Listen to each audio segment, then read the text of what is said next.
Good morning students. I hope आप घर पे रह के जितने भी मैथ्स के अभी तक मैंने टॉपिक्स बताए हैं आप लोग प्रैक्टिस कर रहे होंगे। आज के टॉपिक में मैं division of polynomials and remainder theorem ये दोनों टॉपिक मैं एक ही क्वेश्चन से कवर करूंगी और एक ही एग्जाम्पल से आपको समझ में आ जाएगा। ठीक है, देखते हैं कि example. Suppose px is a polynomial p of x 3x raised to power 4 minus 4x cube minus 3x minus 1 qx equal to x minus 1। और क्वेश्चन ये है कि px को qx से डिवाइड करना है। ठीक है, क्या करना है? Divide px by qx। इसका आंसर आपको बताना है। ठीक है, लास्ट क्लास में मैंने आपको डिवीजन बताया था, तो एक बार इस डिवीजन को फिर से आप देख लीजिए और इसमें क्या क्या आपको ध्यान में रखना है। ठीक है, जो जो बातें आपको ध्यान में रखनी है वो फिर से देख लेते हैं। देखिए, x minus 1 is qx, 3x raise to power 4 minus 4x cube minus 3x minus 1। ये मैंने लिख दिया डिवाइड के लिए। सबसे पहले फर्स्ट क्या करना होता है आपको? फर्स्ट टर्म देखना होता है 3x रेज टू पावर 4 है ना, फर्स्ट टर्म, और ये ऑर्डर वाइज ही लगा हुआ है। सबसे पहले सबसे बड़ी डिग्री का टर्म, देन उससे छोटा और उससे छोटा, मतलब डिसेंडिंग ऑर्डर में लगाना है। ऐसे ही यहाँ पे भी ये डिसेंडिंग ऑर्डर में लगा हुआ है। अब इसका फर्स्ट टर्म है 3x रेज टू पावर 4 और यहाँ पे फर्स्ट टर्म है x। तो मैंने आपको जैसे कि बताया था 3x रेज टू पावर 4 को आप डिवाइड कर दीजिए, कहीं पे रफ में आप डिवाइड कर दीजिएगा इसके फर्स्ट टर्म को इसके फर्स्ट टर्म से। तो क्या होगा? इस x से इसकी एक पावर कैंसिल हो जाएगी, है ना।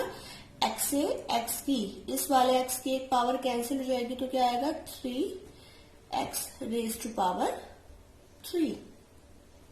ठीक है, या एक्सपोनेंट एंड पावर से आप ऐसे भी कर सकते हैं कि यहाँ पे x रेज टू पावर 1 है, तो x रेज टू पावर 4 और ये न्यूमरेटर में जब जाएगा x raise to power minus 1। And जब भी बेस सेम होते हैं ये आपस में क्या हो जाते हैं? पावर्स आपस में हमेशा क्या हो जाएंगी? ऐड हो जाएंगी। लेकिन यहाँ पे माइनस साइन है तो यहाँ पे क्या हो जाएगा? Subtraction 3x raise to power 3, ये आ जाएगा। अब आपको इससे मल्टीप्लाई कर देना है 3x क्यूब से, राइट। अब ये 3x क्यूब इन सारे टर्म्स से मल्टीप्लाई होगा, इन दोनों टर्म्स से। देखिए क्या आएगा? 3x raise to power 4 minus 3x cube. Now change the sign, यहाँ पे माइनस एंड यहाँ माइनस है तो यहाँ पे प्लस। ये यहाँ पे क्या बचेगा? 3x raise to power 4 minus 3x raise to power 4, 0 cancel out हो जाएंगे। और यहाँ पे इसलिए मैं यहाँ पे कुछ लिख नहीं रही हूँ। और इस वाले टर्म में देखिए माइनस 4x क्यूब, और ये साइन चेंज करके अब हो गया है प्लस 3x क्यूब। आप इस साइन को छुपा सकते हो। तो फाइनली आपको कैलकुलेट करना है इन दोनों को, तो आएगा यहाँ पे माइनस x क्यूब, क्योंकि 4 बड़ा नंबर है, 4 बड़ा नंबर है और यहाँ पे साइन माइनस का है एंड यहाँ पे क्या है? प्लस का। ठीक है, अभी तक तो आपको साइन कन्वेंशन अच्छे से समझ में आ गया होगा from 7th and 8th class, है ना। Minus x cube. अब बाकी के टर्म्स हम एज इट इज नोट कर लेंगे। अगेन फर्स्ट टर्म इसका एक्स क्यूब है और यहाँ पे फर्स्ट टर्म एक्स है। ठीक है, और जिनको ये प्रैक्टिस में आ गया है इन्हें अलग से आपको डिवाइड करने की फिर जरूरत नहीं पड़ेगी, आप खुद ही से बता देंगे यहाँ पे आएगा क्या। ये आएगा माइनस एक्स स्क्वायर, तो माइनस एक्स स्क्वायर ये टर्म इन दोनों से मल्टीप्लाई होगा, क्या आएगा? Minus x cube minus multiply minus, that is plus x square, ठीक है, प्लस एक्स स्क्वायर। अब यहाँ पे देखिए साइन चेंज होगा, यहाँ पे भी साइन चेंज होगा। X cube plus x cube minus x cube plus x cube, यहाँ पे 0 बचेगा। और यहाँ पर आप देखिए यहाँ पे बात आ रही है अनलाइक टर्म्स की, ठीक है। अनलाइक टर्म्स को आप आपस में ऐड और सब्ट्रैक्ट नहीं कर सकते। ये एक्स क्यूब एक्स स्क्वायर है और यहाँ -3x है, तो आप इसको भी एज इट इज लिख दीजिए, आप सॉल्व मत कीजिए, राइट। कई स्टूडेंट्स इन दोनों को आपस में ऐड सब्ट्रैक्ट कर देते हैं, लेकिन गाइस आपको सबसे पहले ये देखना है कि आप जिनको कैलकुलेट कर रहे हो, आप ऐड सब्ट्रैक्ट जिन्हें कर रहे हो, वो लाइक टर्म्स है कि अनलाइक है। लाइक अनलाइक कहने का मतलब है यहाँ पे पहली बात वेरिएबल सेम होने चाहिए, और अगर वेरिएबल भी सेम है तो उनकी डिग्री सेम होनी चाहिए, तभी वो आपस में ऐड सब्ट्रैक्ट हो पाते हैं। अब यहाँ पे एक्स स्क्वायर है, माइनस एक्स स्क्वायर को जब आप एक्स से डिवाइड करोगे, ठीक है, मैं इस क्वेश्चन में आपको ये वाला डिवीजन, अब देखिए यहाँ पे क्या आएगा माइनस एक्स, तो ये माइनस एक्स, अब ये पूरे टर्म से मल्टीप्लाई होगा minus x square plus x. तो देखिए यहाँ पे क्या बचा, प्लस साइन आएगा, यहाँ पे माइनस आएगा। अब बोथ आर लाइक टर्म, ठीक है, -3x, और यहाँ पे मैंने साइन चेंज किया तो क्या आ गया -x, -3x minus x, that is -4x -1, ठीक है।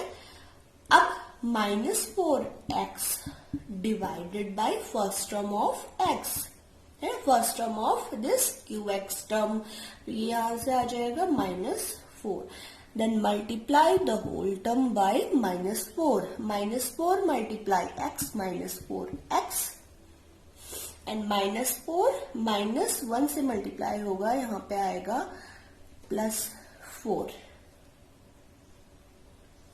तो ये साइन फिर से चेंज होगा, यहाँ पे प्लस है तो माइनस, तो ये कैंसिल आउट हो गया, और यहाँ पे -1 -4 क्या बचा, -1 -4, एंड द रिमाइंडर इज -5।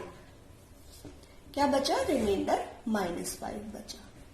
देखते क्वेश्चन क्या आया हमारा, 3x cube minus x square minus x -4। अच्छा स्टूडेंट्स, क्या मैं इसके बाद भी डिवीजन परफॉर्म कर सकती हूँ? ठीक है, नहीं कर सकती हूँ। देखिए क्यों, हमेशा क्या होना चाहिए, डिवाइजर जिससे आप डिवाइड कर रहे हो उसकी डिग्री से छोटा, उसकी डिग्री से हमेशा छोटी डिग्री का रिमाइंडर होना चाहिए। अगर रिमाइंडर की डिग्री डिवाइजर की डिग्री से कम आ गई है तो आपको अगेन डिवाइड करने की कोई जरूरत नहीं है, ठीक है।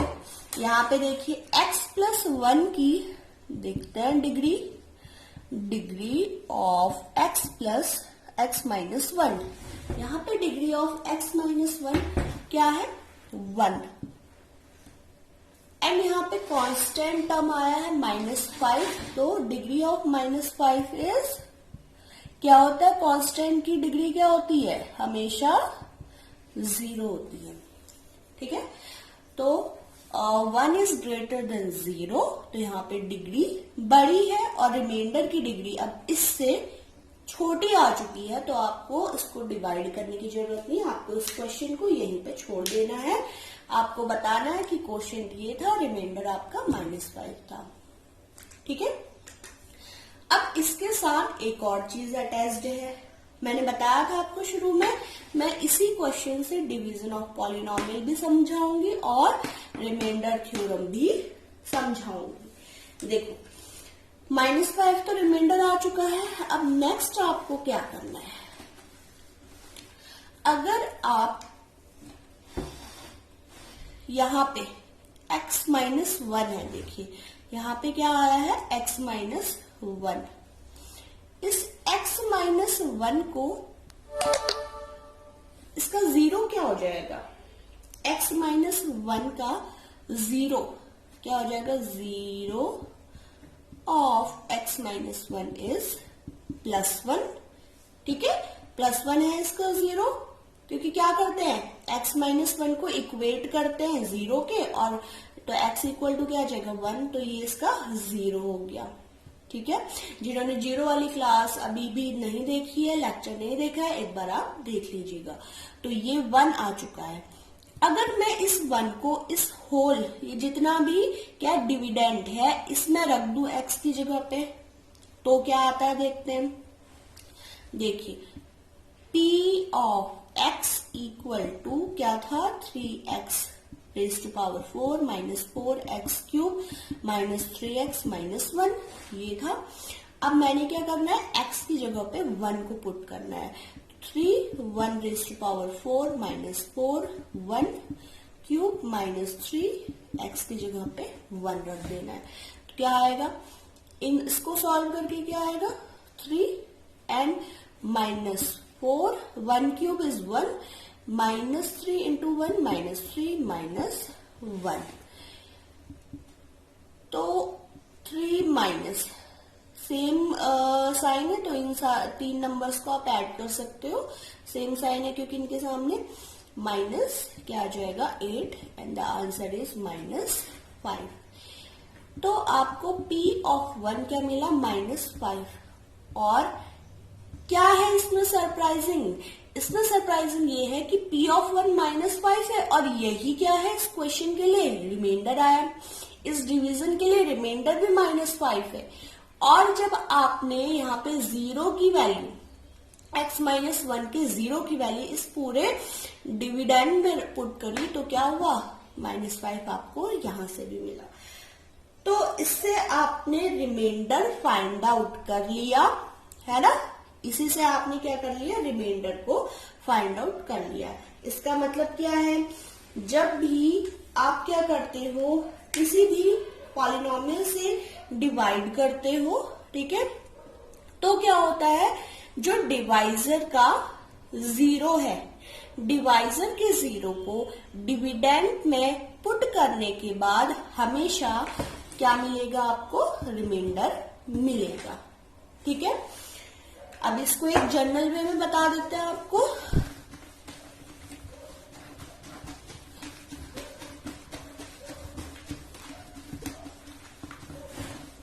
और जब भी मैं क्वेश्चन आपको करा रही होती हूँ, तो अपने पास आप पेन और नोटबुक जरूर रखिए। आप इसको एक कथा की तरह नहीं सुन के आप क्या कीजिए, आप भी प्रैक्टिस कीजिए साथ के साथ। देखिए, remainder theorem, suppose px equal to,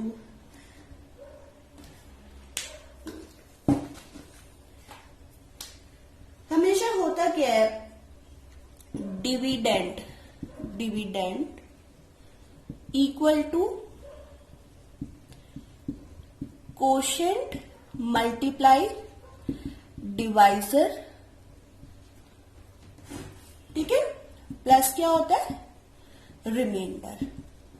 ये आप जब भी नंबर्स का डिवीजन किया करते थे छोटी क्लासेस में, तो भी आप यही करते थे ना, डिविडेंड क्या आना चाहिए, कोशेंट और डिवाइजर को मल्टीप्लाई प्लस रिमाइंडर के थ्रू आना चाहिए।